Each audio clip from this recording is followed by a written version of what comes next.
तो आइए सुनते हैं रघुवीर सहाय की कहानी 40 के बाद प्रेम। श्यामलाल एक क्षण ठिठके, फिर नाले में उतर पड़े।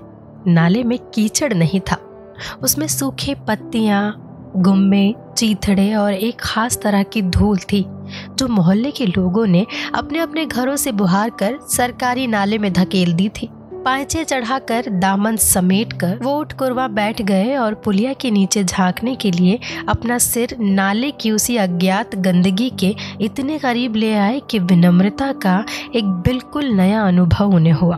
पुलिया का मौका जितना चौड़ा नगर पालिका ने बनवाया था उतना नहीं रह गया था। कचरे ने स्वाभाविक रूप से उसमें घर कर लिया था और सिर्फ एक छोटा सा छेद रह गया था जिसके भीतर श्यामलाल जी को अंधेरा ही दिखाई दिया, क्योंकि पुलिया का दूसरा छोर तो कचरे से बिल्कुल ही ताया हुआ था। वो अपनी बिल्ली को खोज रहे थे। इतवार का दिन था। जरा देर में पटरी पर 4-6 लड़के जमा हो गए। श्यामलाल के 2 लड़के जो अपने बाप को देखते खड़े थे इसी भीड़ में मिल गए थे। एक एक कर कई चकित संभ्रांत अधेड़ लोग तरकारी का झोला लिए चकित से उनके पास से गुजर गए।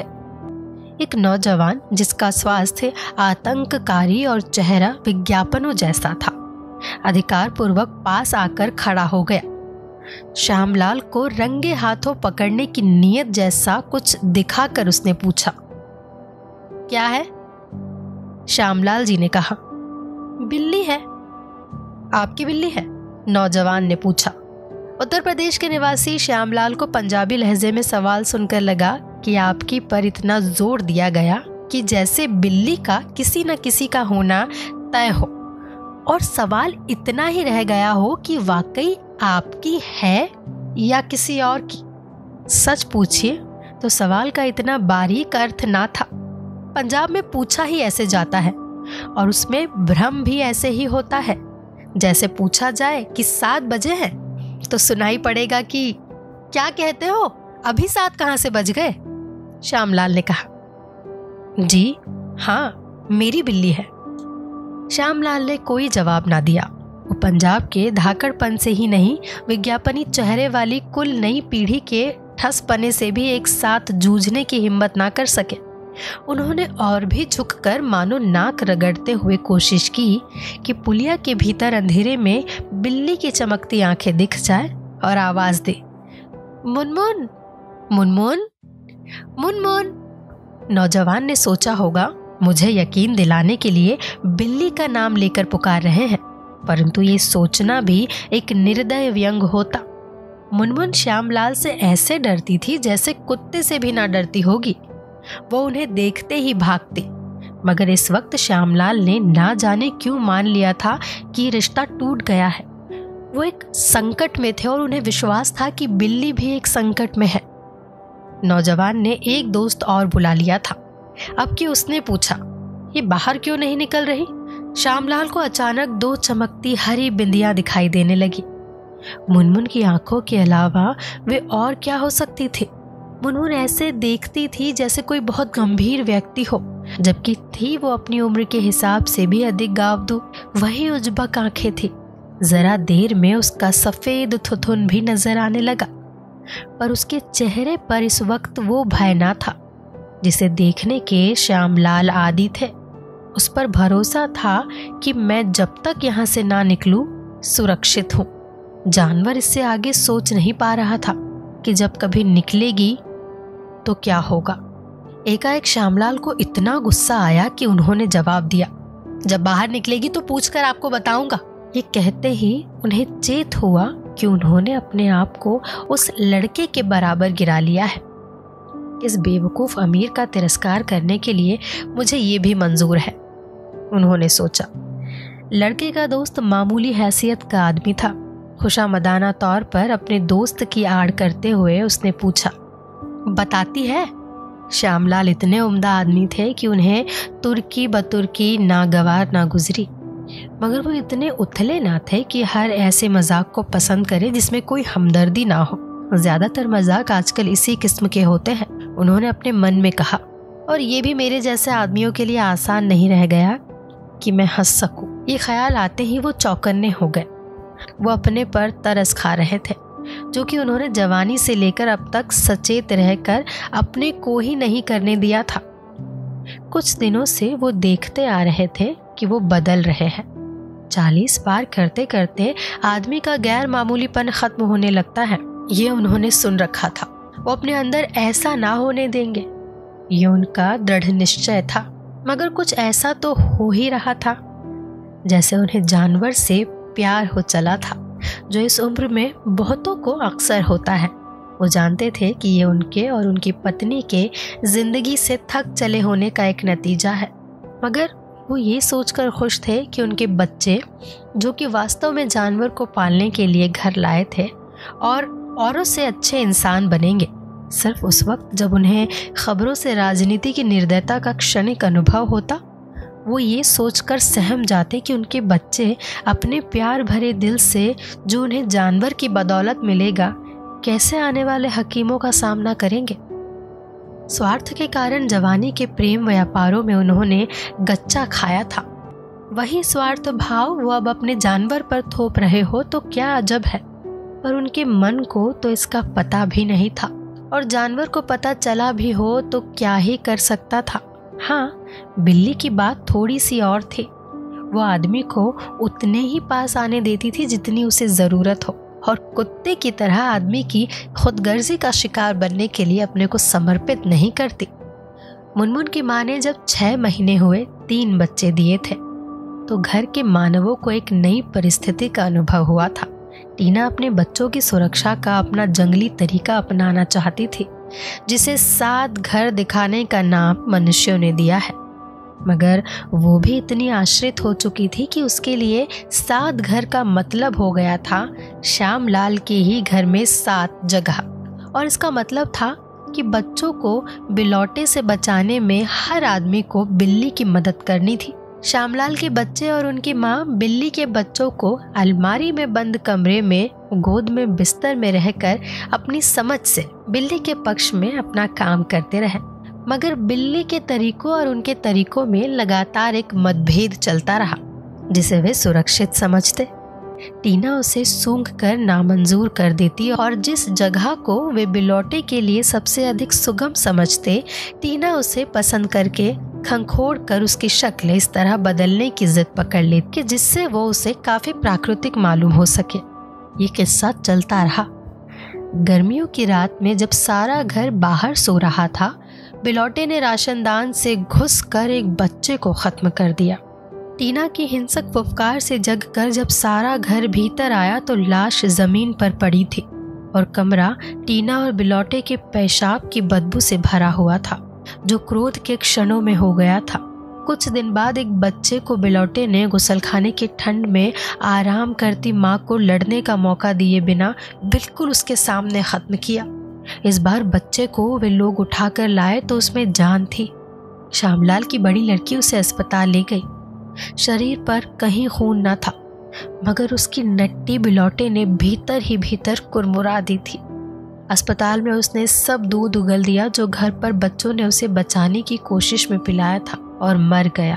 तब सारी गर्मियां श्यामलाल मुनमुन को बंद टोकरी में सिरहाने रख कर सोए, और सारा घर टीना से एक नई किस्म का संवाद सीखने में लगा रहा, क्योंकि टीना जब उसकी अक्ल में आता मुनमुन की टोकरी में घुस जाना चाहती, और जब मन होता उसमें से निकाल आना चाहती। उसको चुपचाप बैठने का हुक्म देना बेकार था। रात में कई बार उसके लिए जागना हर एक को बिलौटे के खिलाफ कार्रवाई की खातिर इतना ज़रूरी मालूम होने लगा कि जैसे वे सब बिल्लियाँ हो। श्यामलाल ने छेद में हाथ डालकर मुनमुन को पकड़ने का इरादा किया। भीतर कोई कानखजूरा या बिच्छू हो सकता था। उन्होंने डर और इंसानियत के विरोधी भावों का ये अजब मिला जुला अनुभव किया। फिर उन्होंने ऊपर देखा। वो ठस दिमाग आदमी जा चुका था। छोकरे भी। सिर्फ उनके अपने 2 लड़के थे। उनका तनाव जाता रहा। यदि उन पर कुछ बुरी गुजरे तो वो तमाशा तो ना बनेंगे। उन्होंने निर्मल मन से हाथ भीतर कर दिया। भीतर की ठंडी नम जमीन जो छूने से ही साफ मालूम होती थी, उनकी हथेली से लगी। तत्काल इस मिट्टी की खुशबू उन्हें लगी। मुनमुन, मुनमुन, उन्होंने आवाज दी। वो अब इस तरह बैठे थे कि भीतर झांक नहीं सकते थे, मगर समझ सकते थे कि मुनमुन उनके हाथ की पहुंच से काफी दूर है। एकाएक उन्हें गोगी की महीन आवाज सुनाई दी। वो टीना के 3 नए बच्चों में से एक थी। आवाज के सहारे उनके हाथ ने गोगी को दबोच लिया और लटके हुए चारों पंजों को फैलाए और उनके नाखून निकाले गर्दन से टंगी हुई बाहर आ गई। लड़कों ने चिंता से कुछ कहा, मगर वो आवाज उस सड़क के यातायात की तरह स्वाभाविक थी जो कि श्यामलाल से कुछ दूर थी और ज्यादा चल नहीं रही थी। वो मुड़े और उन्होंने लड़कों से एक वाक्य कहा जो कि ना उपदेश था ना आदेश। वो बराबर के लोगों से बोला गया एक वाक्य था। मुश्तू और टीमा और टीना भी इसी सुरंग में होंगे, जो कि लड़के उनसे पहले ही समझ चुके थे। मुनमुन के होने के 5 महीने बाद टीना ने 3 बच्चे और पैदा किए थे। इस बार ये तीनों आजादी से पले और बढ़े। बिलौटा कहीं नहीं दिखाई देता था।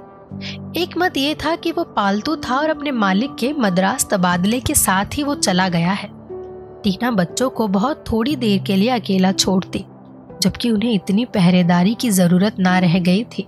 वो सोती भी बहुत और अपनी पहलौठी की मुनमुन को, जो कि कद में लगभग उसके जितनी हो चली थी, अपना दूध बाकी तीनों के साथ पीने देती। मुनमुन टीना की गैर हाजिरी में चुपचाप आकर बच्चों को इस तरह सूंघती जैसे वो कोई नई और विचित्र चीजें हो। एक दिन उसने उन्हें चाटना भी शुरू कर दिया और जब वो कूदने फांदने वाले हुए तो उन्हें अपनी दुम भी खेलने को देने लगी। ये तीनों माँ की तरह काले और सफेद थे, मुनमुन की तरह भूरे मयाल नहीं। वे इतने सुंदर और मुलायम भी नहीं थे। मुनमुन दिन ब दिन खिलौनों की तरह खूबसूरत और साथ ही जाहिल बनती जा रही थी। उसने एक मर्तबा एक ही दिन में 3 बार घर के 3 कोनों में गंदगी करके रख दी। श्यामलाल ने सोचा इसे सजा की जरूरत है। उन्होंने कहीं पढ़ रखा था कि बिल्ली कितने ऊंचे से भी क्यों ना गिरे, जमीन पर आते आते अपनी मांसपेशियों को इस तरह ढील दे देती है कि पंजों के बल सुरक्षित ही गिरे। उन्होंने अपना गुस्सा तौला और ठंडे दिमाग से मुनमुन को उठाकर उसी के हगे के सामने पटक दिया। वो पंजों के ही बल गिरी। श्यामलाल आश्वस्त हुए कि ये सजा सफल होगी। मुनमुन सीधे घर से बाहर भागी और रात भर नहीं आई। सवेरे वो लौटी तो पिछली दाहिनी टांग जमीन पर रख नहीं पा रही थी। श्यामलाल के बच्चे फिर अस्पताल गए। टांग की हड्डी बच गई थी, मगर वे तंतु जिनके बारे में श्यामलाल ने पढ़ रखा था टूट गए थे। लंबे इलाज के बाद वो जिस दिन पहली बार फिर से पेड़ पर चढ़ी, श्यामलाल ने उसे फिर प्यार करना चाहा। वो पकड़ में तो आ गई क्योंकि उसकी टांग हमेशा के लिए कमजोर हो गई थी, मगर उसने प्यार ऐसे कबूल किया जैसे वो बनी ही इसलिए है और कोई एहसान नहीं मान रही है। इसके बाद वो और भी प्यार पसंद और आराम तलब हो गई। उसने कभी ना कोई चिड़िया पकड़ी ना चूहा। अधिक से अधिक तितली को देखकर वो उठ बैठती और कान खड़े करके अपनी नजर से उसका पीछा करती रहती। एक ही और काम था जिसमें वो फुर्ती दिखलाती थी। जैसे ही तीनों बच्चे टीना का दूध पीने जुटते थे, वो भी दौड़ी हुई आती और ठेल ठाल कर अपने मुंह के लिए उनके बीच में जगह बना लेती। उस वक्त घर के सभी लोगों को उसकी चाल पर राय देने का मौका मिलता। मैंने देखा कि उसकी टांग चल रही है। कोई कहता नहीं नहीं, अभी थोड़ा सा, बस थोड़ा सा जमीन पर छूती है।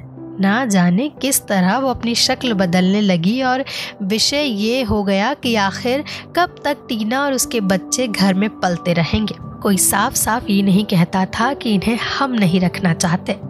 ये कहना कि इनके खाने पर बहुत खर्च हो रहा है और भी अप्रिय सत्य था। टीना रहेगी ये भी बिल्कुल निर्विवाद था।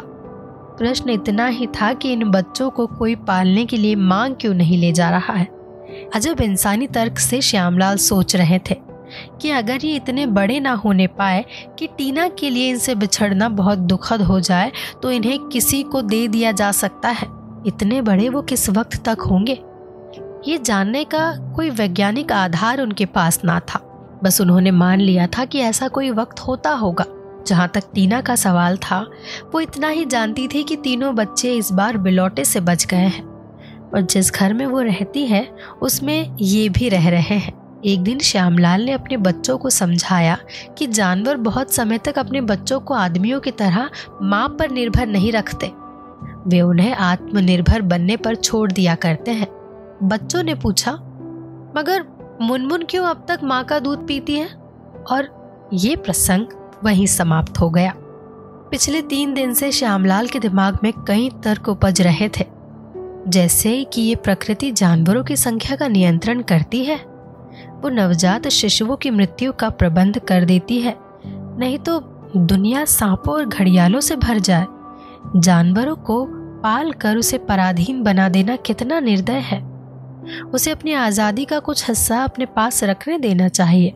इससे पहले कि वो बिल्कुल असहाय हो जाए, उसे स्वतंत्र कर देना चाहिए। अंत में वह किसी नतीजे पर ना आते। किसी ने जब ये सुझाव दिया कि जानवर पालने के तरीकों के अनुसार बिल्ली के फालतू बच्चों को पैदा होते ही बाल्टी में डुबोकर खत्म कर दिया जाता है, तो सारे घर ने इसका घोर विरोध किया और श्यामलाल सोचने लगे कि क्या इंसान के दिमाग ने बस इतनी ही तरक्की की है जो इतना सीधा और ठोस तरीका निकाला।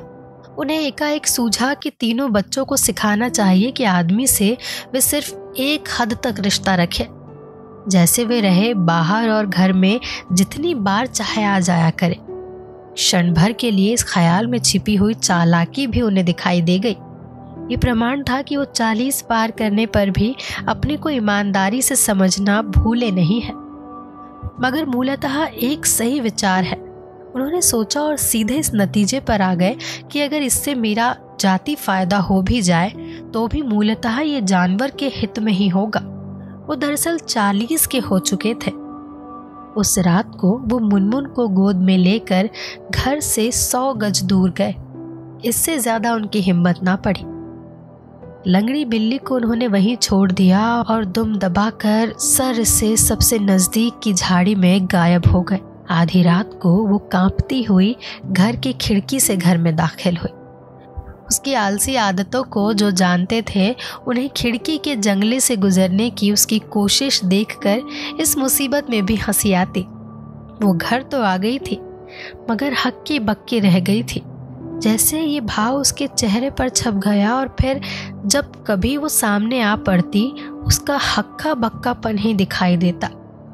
धीरे धीरे वो अच्छा लगने लगा और घर भर ने उसकी सुंदरता को पहचान बना लिया। अपने प्रयोग की प्रौढ़ बुद्धि से संतुष्ट होकर दूसरे दिन शाम होने पर श्यामलाल अपने बच्चों से बोले, इन तीनों को हम ले चले और घर के सामने वाले मैदान में छोड़ दे, ये अपने आप वापस आ जाएंगे। बच्चे उन्हें मैदान में खेलते हुए देखने की कल्पना कर खुश हुए।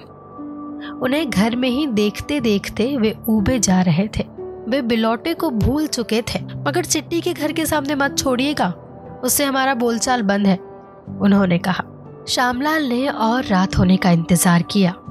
उन्होंने अपने को भरोसा दिलाया कि चांदनी है, इससे जो वो करने जा रहे हैं उसमें जानवर के लिए खतरा कुछ कम हो जाता है। वो तीनों को उठाकर ले गए और सूने मैदान में उन्हें गोद से उतार दिया। मुनमुन को उन्होंने जहां अकेले रहने की शिक्षा दी थी, वहां से ये जगह उनके घर से और नजदीक ही थी। तब वो वहां से लेकर अपने घर तक चहलकदमी करने लगे। 2-3 फेरियों तक तो उन्हें बच्चों की ची ची सुनाई देती रही। उसके बाद आवाजें बंद हो गई। वो अगली फेरी में बच्चों के और नजदीक तक गए। 2 बच्चे घर के बरामदे की सीढ़ियों पर गुमसुम बैठे थे। एक का पता ना था, सवेरे आएगा वो भी, उन्होंने कहा और घर लौट आए। वो सबके सो जाने का इंतजार करते रहे, क्योंकि उनको कुछ देर अकेले जाग कर सोने की आदत थी। पर जब नींद के ठीक पहले का शून्य उनको हंस हंस कर डुबोने लगा, तो वो चौंक कर उठ बैठे और उन्होंने बच्चों को एक बार फिर देख आने का निश्चय किया। उन्होंने हर मकान के बरामदे में झांकना शुरू किया। जाड़ा पड़ने लगा था, लोग अंदर सो रहे थे। कोई भी जाग पड़ता तो जवाब तलब करता। वो दबे पांव हर बरामदे में एक कदम रखकर निगाहें चारों ओर दौड़ाते और वहीं एक कदम दबे पांव वापस लाकर अगले मकान को चल देते। आखिरकार एक बरामदे में 2 बच्चे मिल गए। दोनों गहरी नींद में सिकुड़े एक दूसरे से पैबस्त पड़े थे। उन्होंने 4 कदम और बढ़ाकर उन्हें उठा लिया। चाहे कोई जाग ही जाए, लौटते हुए उन्हें तीसरे की डरी हुई धीमी धीमी ची ची सुनाई दी। इस बार सहज भाव से वो दूसरी मंजिल के एक मकान की सीढ़ियां चढ़ते चले गए और पहले बरामदे में उन्हें तीसरा बच्चा भी मिल गया। घर वापस आकर वो लेटे और फौरन सो गए। अगले दिन इतवार था। उठते ही श्यामलाल के बच्चों ने टीना के पास जाकर उसके बच्चों को देखा। जब उन्हें बताया गया कि ये तीनों अपने आप नहीं आए, इन्हें लाया गया था, तो उन्होंने कहा तो कुछ नहीं, मगर श्यामलाल को मालूम हो गया कि उन पर सबका विश्वास कुछ कम हो गया है। उनको कुछ बहुत दुख ना हुआ। वो जानते थे कि उन्हें अपने स्वभाव की ये कीमत चुकानी ही पड़ती है। वो कोई गलत काम नहीं कर रहे थे, कोई निर्दयता नहीं कर रहे थे। वो सिर्फ एक निर्भीक प्रयोग कर रहे थे जिसमें जोखिम तो था पर नपा तुला। वो चाहते थे कि उन्हें बस एक और मौका दिया जाए, जैसा जिंदगी में हर बार वो उनसे मांगते आए थे, जिन्होंने उन्हें प्यार दिया था। उन्होंने कहा, अगर हम टीना और मुनमुन को भी साथ ले जाए और पांचों को घर से कुछ और दूर छोड़े तो टीना इनको अपने साथ वापस ले आएगी। ये भी हो सकता है कि एक दो बच्चे रास्ते में किसी घर में ही रह जाए तो अच्छा ही है, वहीं पल जाएंगे। ये भी हो सकता है कि कोई रास्ते में खुद इन्हें उठाकर अपने घर ले जाए और फिर सबकी सहमति लेकर, जो किसी ने उन्हें खुलेआम नहीं दी। उन्होंने बिल्ली के परिवार को एक एक करके अपनी खचड़ा मोटर कार में भर लिया। ये निहायत मुश्किल काम था। टीना ने और उसके हर बच्चे ने विरोध किया। श्यामलाल के बच्चे पहले तो सकपकाए खड़े देखते रहे, फिर उन्होंने बिल्लियों की गिरफ्तारी में मदद की जिससे बिल्लियों को तकलीफ ना हो, और एक ने कहा कि आप वहाँ किसी को पटक मत दीजिएगा। जब कार चली तो टीना घबरा कर इस गद्दी से उस पर टहलने और अपने बच्चों को भी उसी तरह बुलाने लगी जैसे दूध पिलाने के लिए बुलाती थी। शायद वो कोई और आवाज़ थी जिसकी ममता में दूध पिलाने को बुलाने वाली पुकार से सूक्ष्म भेद था। श्यामलाल बाजार को मुड़ने वाली सड़क छोड़कर सीधे बढ़ते गए। इतना घर से बहुत दूर होगा, उन्होंने सोचा, और लौट पड़े। एक जगह और रुके, पर वो भी उन्हें घर से बहुत दूर जान पड़ी। सब निर्णय उन्हीं के थे और उन्हें संतोष ना मिल रहा था। आखिर बाजार वाले मोड़ पर आकर उन्होंने सड़क के एक किनारे एक भले मानस आदमी को पेड़ के नीचे सुस्ताते देखा। यही ठीक है। आदमी ने गाड़ी रुकते और बिल्लियों को दरवाजे से कूदकर बाहर आते देखा और वैसा ही बैठा रहा। लेकिन श्यामलाल जो कर रहे थे उसमें उसे चुपचाप अपना साक्षी मान चुके थे। टीना सड़क पर आते ही चारों ओर देखकर चौकन्नी हुई, फिर कान खड़े करके और दुम दबाकर सीधे सड़क के उस पार भागी। मुनमुन उसके पीछे पीछे दौड़ गई और दोनों सड़क के पार की पटरी पर बैठकर एक बार इधर और एक बार उधर देखने लगी। वे सर साथ साथ घुमाती। उनके कान खड़े थे और मुंह खिंचकर आगे को निकल आया था। टीना के सफेद पैरों और सफेद सीने वाला जिस्म तना हुआ था। ये देखकर श्यामलाल को धक्का सा लगा। टीना, उन्होंने टीना को पुकारा, मगर टीना वापस आना नहीं, अपने बाकी बच्चों को इस पार ले जाना चाहती थी। श्यामलाल ने उन्हें उठाया और टीना की तरफ ले चले। वो तेजी से आगे बढ़ी और बच्चों को पुकार कर वापस मुड़कर वहीं जा बैठी जहां पहले थी। शायद ये जगह भी घर से ज्यादा दूर है, मगर नहीं, मुझे पूरी उम्मीद है कि इन्हें वो घुमा फिरा कर यहाँ से घर की तरफ ले जाएगी, और फिर जो होगा वो स्वाभाविक तौर पर होगा। जो भी हो, मैं इन्हें मारने के लिए नहीं छोड़ रहा हूँ। उनकी माँ उनके साथ है। उन्होंने कई बार हल्के से और एक बार जोर से अपने मन में कहा और वापस आ गए। किसी ने उनसे कुछ नहीं पूछा। थोड़ी देर बाद जब घर का काम खत्म हो चुका था तो उनकी पत्नी आकर कमरे में बैठी, धीरे से बोली, कहाँ छोड़ा है उनको? श्यामलाल ने बताया कि बाजार वाले मोड़ पर। वो चुप रही। श्यामलाल ने कहा, दूर नहीं है, टीना आ जाएगी। उन्होंने बच्चों का नाम नहीं लिया। टीना पिछवाड़े के स्कूल से आगे आज तक नहीं गई है, वो कहकर चुप हो गई। काफी देर बाद बोली, टीना 2-3 दिन के पहले नहीं आ सकती। वो आंखें मूंदे बैठी हुई थी। उनके चेहरे पर थकान तनी हुई थी। वो बिल्ली के साथ किए गए प्रयोग की बेदर्दी और अपना पुराना सिरदर्द साथ साथ सह रही थी। थोड़ी देर बाद श्यामलाल ने पूछा, 2-3 दिन कहाँ रहेगी? पत्नी ने कहा, ये तो मैं नहीं कह सकती, परंतु वो बच्चों को अकेला छोड़ेगी नहीं।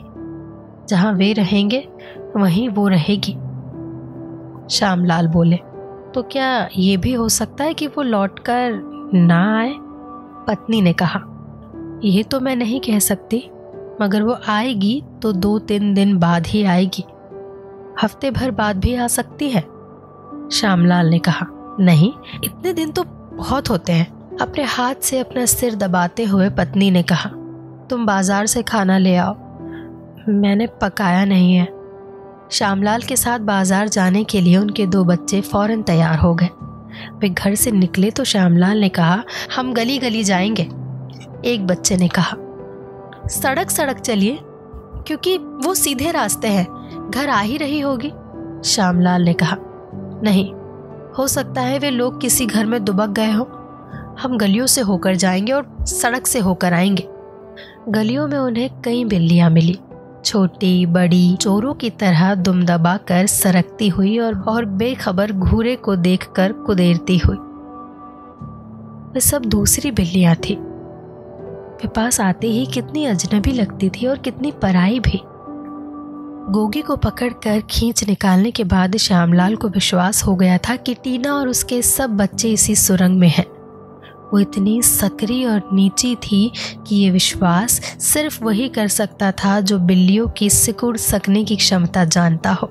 श्यामलाल ने वहीं जाकर पूछताछ की थी जहां वो सवेरे उन्हें त्याग गए थे। वो नहीं जानते थे कि जब वो अकेले घर पर वापस जा रहे थे तो इतवार की छज्जों पर खामख्वाह खड़े हुए बहुत से लोगों ने उन्हें देखा था। हर छज्जे पर बातचीत हुई थी कि यह आदमी क्या कर रहा है। निश्चय ही कुछ लोग बिल्कुल बोदे रहे होंगे।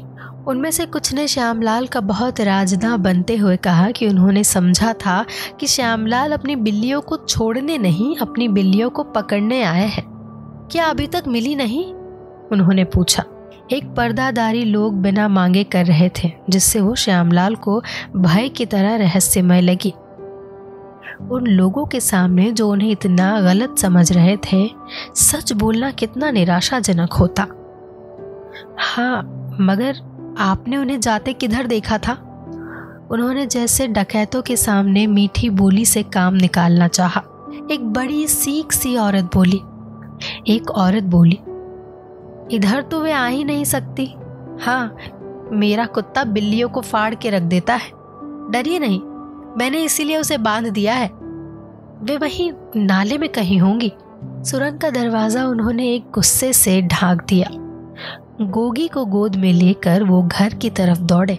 वो अपनी बड़ी लड़की को बुलाने जा रहे थे, जिसकी आवाज़ सुनकर मुनमुन बोला करती थी, और वो अपनी पत्नी को भी बुलाने जा रहे थे, जो रोज़ उनके घर पर लौटने पर उन्हें बताया करती थी कि आज टीना ने क्या किया। सब कोई आए। लड़की ने मुनमुन को 2 बार बुलाया तो उसने सिर बाहर किया और पकड़ ली गई। मुश्तो आदतन मुनमुन के पीछे पीछे निकल आया, मगर टीना अपनी सुरंग के दरवाजे तक आकर फिर भीतर चली गई। उसके पास अभी शीमा थी। भीड़ लग गई थी, जैसे वे दोनों दर्शकों के लिए संवाद बोल रहे हो। श्यामलाल ने पत्नी से कहा, तुम बुलाओ। पत्नी ने आवाज दी, टीना, टीना। तब भीड़ में से एक सूखा सा आदमी जोर से बोला, इसके बच्चों को दिखाओ तो बाहर आएगी। कहकर उसने गोगी को श्यामलाल के हाथ से ले लिया। श्यामलाल और उसकी पत्नी 2 सिलबिल आदमियों की तरह खड़े देखते रह गए। उसने गोगी को जोर से दबाया और वो चीख कर रोई। श्यामलाल के बच्चों ने एक स्वर में कहा, नहीं नहीं, क्या करते हो? तभी टीना परेशान होकर बाहर आ गई। बड़ी लड़की ने उसे फौरन उठाकर गोद में दबा लिया। वो भौचक थी और उसका बदन नम हो रहा था। उसने गर्दन उठाकर चारों तरफ देखा और निश्चित हो गई। अपने ऊपर थोपी हुई मुसीबत से उसने जो संघर्ष किया था, उसका कोई घमंड उसकी आंखों में नहीं था। वो ना तो कुरकुराने लगी और ना उसने अपनी दुम फुलाई, ना उसने ऐसी कोई हरकत की जिनसे आदमी बिल्लियों को पहचानते हैं। बस उसने एक बार आंखें मीच कर खोल दी। श्यामलाल ने उसे गौर से देखा। वो समझ रहे थे कि उन्होंने उसके साथ क्या किया है, और ये भी जान रहे थे कि वो नहीं समझ सकती कि खुद उनके साथ क्या हुआ है। एकाएक वो अपनी असहायता से छटपटा उठे। हालांकि उनके दिल में प्यार ही प्यार था, लेकिन बिल्ली को ये बताने का तरीका वो नहीं जानते थे। 40 बरस तक वो हर बार एक मौका और मांग चुके थे, और आज फिर मांग रहे हैं।